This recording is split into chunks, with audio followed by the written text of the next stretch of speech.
Assalamualaikum warahmatullahi wabarakatuh. Perkenalkan, saya Ferry Ferdiansyah sebagai pembicara kedua dari Universitas Pamulang.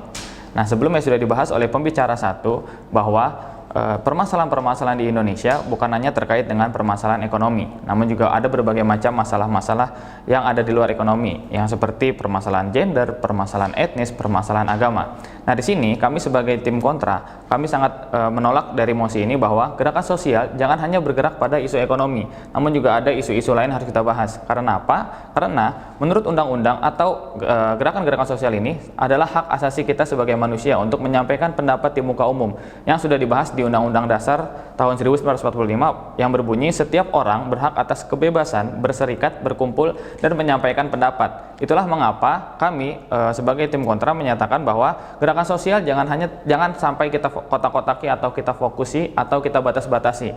Namun kita harus bebaskan sebebas-bebasnya karena itu adalah hak asasi manusia untuk menyampaikan pendapat di muka umum.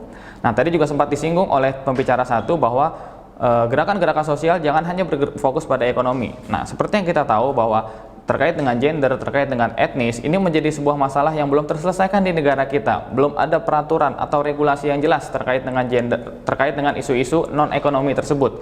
Seperti contoh dapat kita lihat terkait dengan gender, masih banyak sekali di perusahaan-perusahaan atau organisasi-organisasi lain yang untuk pimpinannya, untuk top-top levelnya harus diduduki oleh laki-laki. Kesempatan perempuan berkurang. Bahkan dapat kita lihat di negara kita sendiri pun sudah ada presiden banyak sekali dan hanya ada satu presiden perempuan. Ini menunjukkan bahwa di negara kita pun masih ada sebuah stigma bahwa perempuan itu bisa dibilang nomor 2 setelah laki-laki. Sebagai contoh juga di presiden kita dari Bapak Bung Karno sampai dengan hari ini Bapak Jokowi, semuanya berasal dari etnis Jawa. Nah, di sini isu-isu etnis juga harus kita angkat karena belum ada regulasi atau kebijakan yang jelas. Dari sini saja kita dapat melihat bahwa di negara kita bukan hanya masalah ekonomi yang besar, namun juga masalah-masalah lain juga banyak sekali. Nah, di argumen-argumen dari tim pro menyatakan bahwa terkait dengan ekonomi ini adalah sebuah masalah yang dihadapi oleh semua orang dan juga semua masalah berasal dari ekonomi.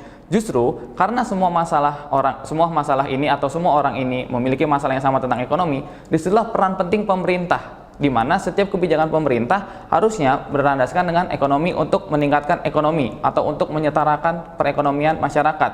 Nah, gerakan sosial seperti yang kita tahu gerakan sosial ini dilaksanakan untuk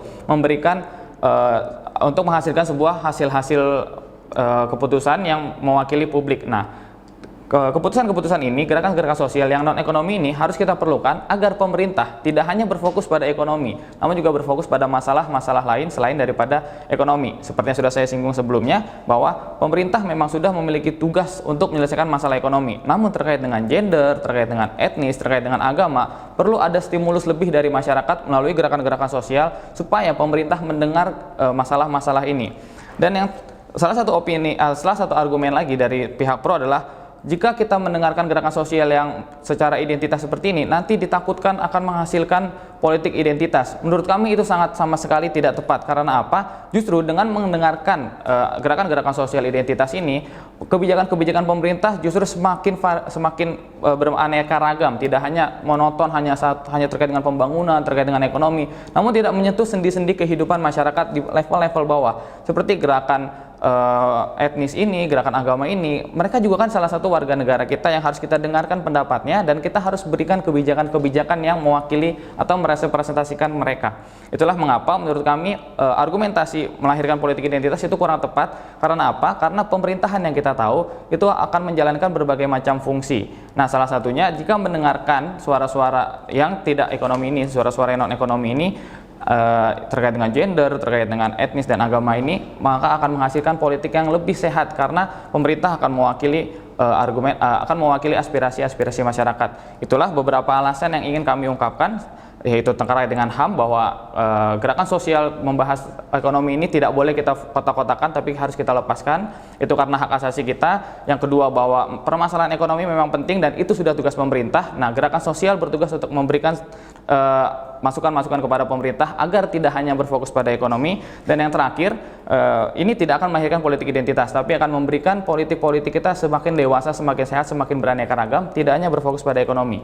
Mungkin itu saja penyampaian dari kami, kurang lebihnya mohon maaf. Wassalamualaikum warahmatullahi wabarakatuh.